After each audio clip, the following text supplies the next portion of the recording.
est relatif au fait suivant, la distribution par le docteur Dor de tracts et de chaussons distribués gratuitement à l'entrée du siège du planning familial rue Vivienne.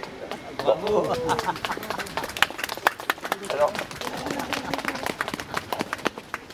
lorsqu'a été institué par la loi des MOS diverses mesures d'ordre social de 93 le délit nouveau d'entrave à IVG, c'est-à-dire la loi, ce qu'on appelle la loi Neyertz, c'est seulement l'entrave physique qui avait été retenue.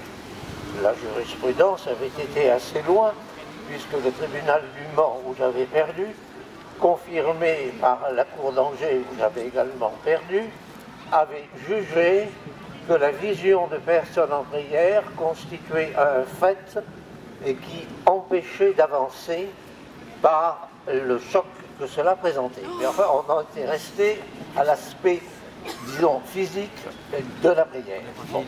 Avec la loi de Martine Aubry de 2002, et qui est surtout connue parce qu'elle a fait passer le délai légal de l'IVG de 10 à 12 semaines, cette loi a étendu l'entrave à IVG aux pressions morales et psychologiques, ce qui évidemment est extrêmement incertain.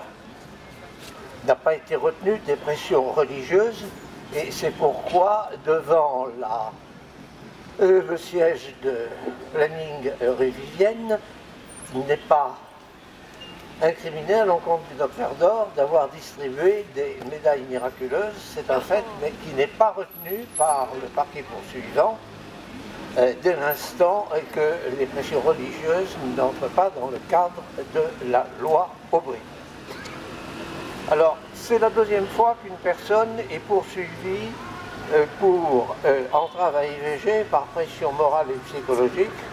Le premier avait été le docteur Isara, qui a été condamné à La Rochelle, mais n'a pas appelé à Poitiers.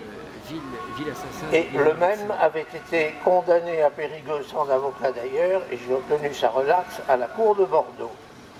Donc c'est la deuxième application. Bravo pour la relaxe, ce n'est pas gagné. Donc ce n'est pas gagné, c'est certain, d'autant plus que, si je puis dire, il n'avait pas été de main morte, puisqu'il écrivait aux différents, je crois à peu près 70 lettres en France, il n'y avait eu que 2 poursuites, à remettre à l'assassin et qui sévit dans l'avortoir, et à l'intérieur, quand cesseras-tu, vil assassin déguisé en médecin, c'est de tuer des petits-enfants. Bon.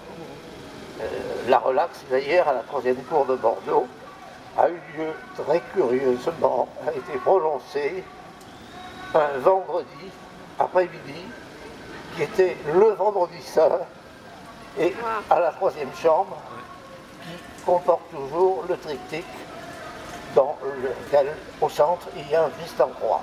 C'est donc un phénomène extraordinaire qui s'est produit. Donc, je vous invite à venir le 21 janvier à 13h30. Il faut évidemment avoir un silence religieux alors, dans toutes les juridictions, et il est interdit d'enregistrer. C'est un délit. Il peut être puni par le président qui a lui-même le pouvoir de police.